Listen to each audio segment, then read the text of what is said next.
মুখ্যমন্ত্ৰী আত্মনিৰ্ভৰশীল আঁচনি টকা কোনসকলে পাব, পুৰণিসকলক কোনসকলক দিব, নতুনসকলে কোনসকলে পাব, কেনেদৰে পাব, লিষ্ট প্ৰকাশ পাব নাপাব, কেতিয়ালৈ দিব। এতিয়া এইখিনি ক্ষেত্ৰত মাননীয় মুখ্যমন্ত্ৰী মহোদয়ে স্পষ্টকৈ জনালে মুখ্যমন্ত্ৰী আত্মনিৰ্ভৰশীল আঁচনি টকা কেতিয়ালৈ দিয়া হ'ব। তো স্পষ্টকৈ জনালে কোন জিলাত কেতিয়া কেনেদৰে সকলোখিনি কথা আজিৰ এই ভিডিঅ'ৰ জৰিয়তে আপোনালোকক জনাব গৈ আছোঁ। ভিডিঅ'টো বহুত বেছি দীঘলীয়া নহয়।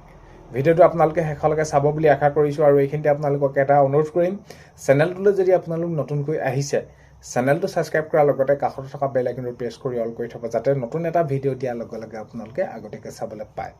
যদি ভিডিঅ'টো চাই ভাল পায় লাইক এটা কৰি দিব আৰু শ্বেয়াৰ কৰি দিব বুলি আশা কৰিলোঁ।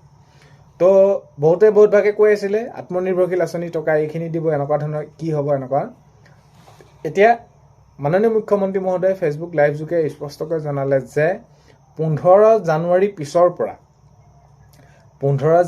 পিছৰ পৰা আপোনালোকে পৰ্যায়ক্ৰমে কোন জিলাত কেতিয়া কেনেদৰে পাব সম্পূৰ্ণখিনি তথ্য তেনেদৰে দিয়া হ'ব বুলি জনালে। আৰু এতিয়াও 15 জানুৱাৰীলৈ বহুতখিনি সময় বাকী আছে, কিন্তু অতি সোনকালে এইখিনি দিবলৈ গৈ আছে। সেইখিনি ক্ষেত্ৰত আৰু তাতকৈ পিছ নহয়। 15 জানুৱাৰী পিছৰ পৰা পৰ্যায়ক্ৰমে, অৰ্থাৎ মাঘ বিহুৰ পিছৰ পৰাই আপোনালোকৰ এইখিনি বিহুৰ সময়ৰ পৰাই বুলিয়ে ধৰি লওক, তো আপোনালোকক দিয়া আৰম্ভ কৰিব। কোন জিলাত কেতিয়া দিব, নতুন আপডেট আহিব, লিষ্ট প্ৰকাশ পাব, কোনসকলে পাব নাপাব। এইটো আপোনালোকে বহুতে জানিব বিচাৰিছিলে যে কোনসকলে পাব, কি হ'ব, আমাক কেনেদৰে পাম। আপোনালোকৰ সেইখিনি মোবাইল নম্বৰ তাত দিয়া হৈ আছে।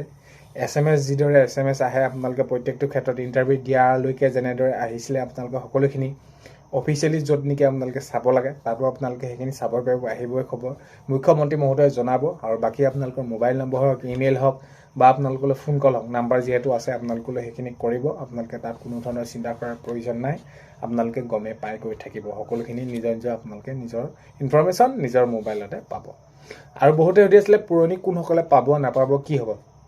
তো পুৰণিসকলকো দিয়াৰ কথা কৈছে। এইখিনি ক্ষেত্ৰত মাননীয় মুখ্যমন্ত্ৰী মহোদয়ে যিহেতু প্ৰায় ৭৫,০০০ যুৱক যুৱতীক তেনেদৰে এইখিনি দিবলৈ গৈ আছে। তো আপোনালোকে অতি সোনকালে এইখিনি পাব। আৰু যদি আগৰ পৰ্যায়ত প্ৰথম পৰ্যায়ত সেইখিনি যিসকলে কামটো সঠিকভাৱে কৰিছিলে, তো সেইখিনি ক্ষেত্ৰত আপোনালোকেতো গমেই পায়, তেওঁলোকক সেইখিনি দিয়াৰ কথা মাননীয় মুখ্যমন্ত্ৰী মহোদয়ে আগতেই জনাইছিলে। যিহেতু সেইখিনি নিৰীক্ষণৰ বাবে আপোনালোকৰ কাম কৰিছে নাই কৰা, কেনেকুৱা ধৰণে কৰিছে, এইখিনি ক্ষেত্ৰতো মানুহ ৰখাৰ কথা এইখিনি কৈছিলে। তো এইখিনি সবিশেষ বহুত বেছি চিন্তা কৰাৰ প্ৰয়োজন নাই। অতি সোনকালে 15 জানুৱাৰী পিছৰ পৰাই আগৰ পুৰণিখিনিয়ে হওক বা নতুনখিনিয়ে হওক সকলোখিনি ইনফৰমেশ্যনবিলাক পাই থাকিব। কোন জিলাত কেতিয়া কোনসকলে পাব নাপাব, নতুন হওক পুৰণি হওক, আপোনালোকৰ নিজৰ মোবাইলতে আপোনালোকে সকলোখিনি কথা গম পাই থাকিব। আগন্তুক সময়ত যদি নতুন আপডেট আহে নিশ্চয় আপোনালোকক ভিডিঅ'ৰ জৰিয়তে জনাবলৈ চেষ্টা কৰিম। চ' এইখিনি আপোনালোকক জনালোঁ। আজিৰ এই ভিডিঅ'টো আপোনালোকে শেষলৈকে চোৱাৰ বাবে বহুতেই বেছি ধন্যবাদ।